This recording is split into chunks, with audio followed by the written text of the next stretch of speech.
Hi guys, so today we're in an Audi A5. It's the 2 litre diesel, 190 brake, and it's the sport brake. So it's got the rear doors. We've got the sort of hatchback on the boot. So it's a lot more practical than the A5 Coupe. And I just thought we'll take it for a spin.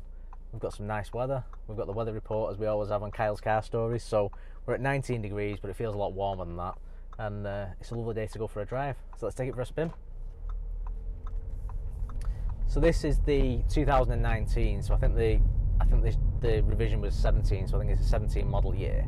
And as I said, it's the 190 brake. So it picks up its heels when it needs to. It gets moving along. It's a nice, comfortable ride. The steering wheel's a nice size. I think sometimes with the BMs, the steering wheel can be a bit oversized and can be a bit too big for the car. And this is, you know, I know it's 5 seats and I know it's a bigger vehicle, but it's still, for all intents and purposes, the A5 is a nice sports coupe, and it needs that smaller wheel. You don't want a big daft wheel like we're driving a bus.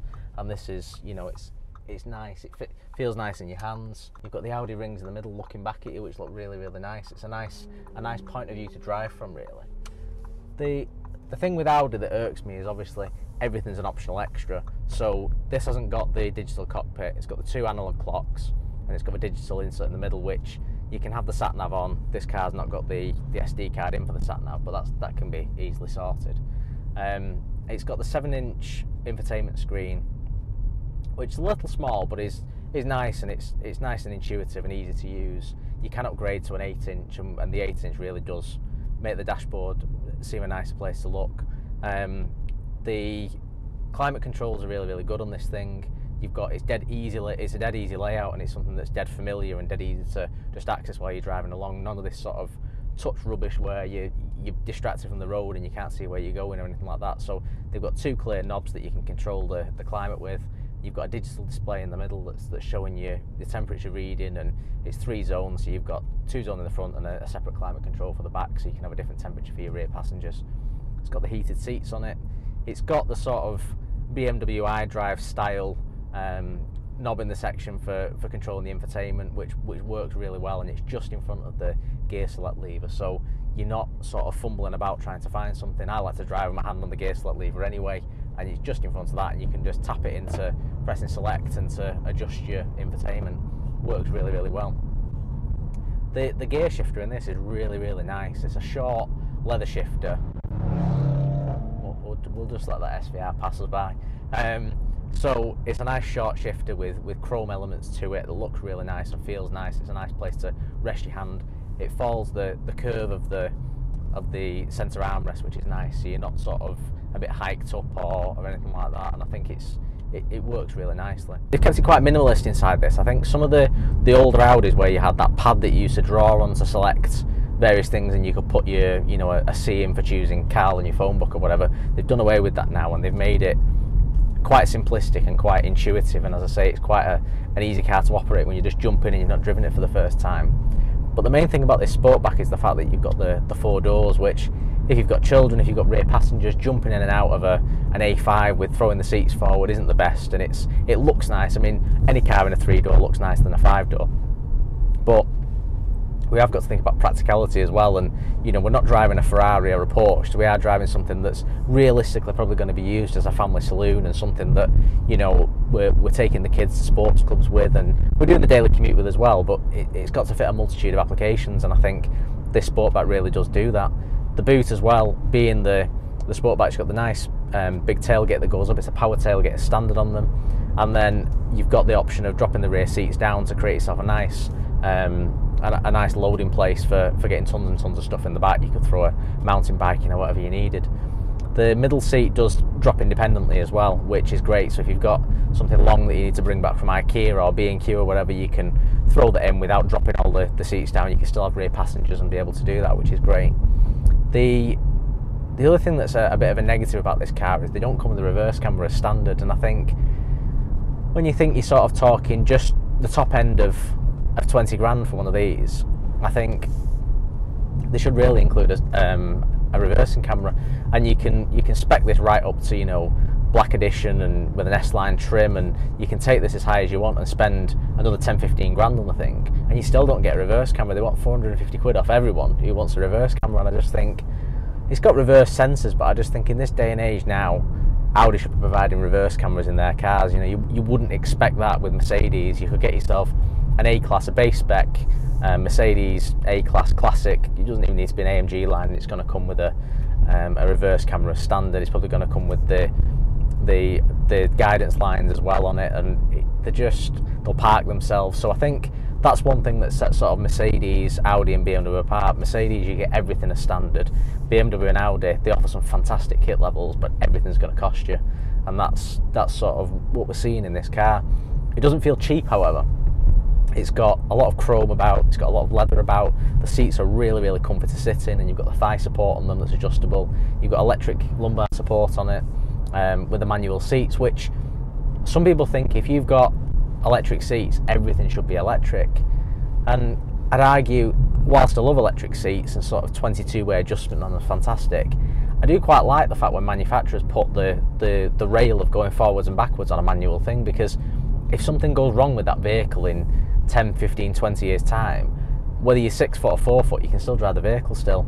And I think if you've made everything electric and it fails, so in an Audi they're known for the reliability, so the chance on that failing is quite slim. But in some brands that are prestigious, that haven't got the best reliability track record, let's say, without mentioning any names, the chance on the seat failing after its 3-year warranty are quite high, and you can't move the thing, so it becomes a big repair bill. So at least with this, you might be hunched forward or backwards from the last person driving it, but at least you can move it to a comfortable, safe position to drive the car. So I am a fan of that manual adjustment on that. We've got the we've got the electric mirrors on it as well, so we can adjust them, and we can get a nice comfortable position with that. Another thing that I'm a big fan of on this car is the frameless rear view mirror, and I think so many manufacturers are going for that now. It's a big thing with Land Rover at the moment. They've got it in the new Defender that I've reviewed, they've got it in the new Evoque first edition that I reviewed, and they have also got the option to flick it, and instead of being chromatic and then giving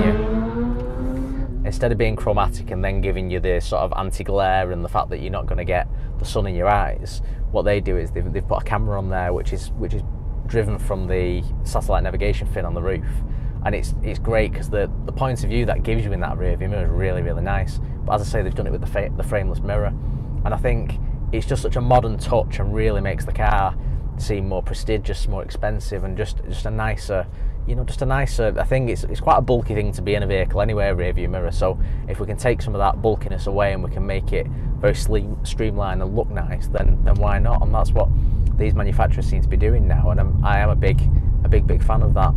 Unfortunately, it's not got a fancy glove box opening, which I'm a fan of, and I like an interesting way of getting in that glove box. It's just got a standard one, but I suppose it'll do.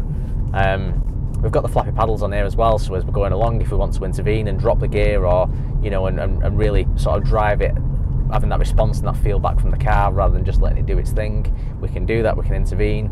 We can also knock it into sports, and it's got the Tiptronic gearbox in it as well, so we can change the gears up and down with the shifter. We've got sort of this carbon fibre effect throughout as well, across the dash, onto the door cards and around the centre console, and it does look really, really nice. It's just a bit of a contrast against the black, and the chrome of all the switches and things like that look nice.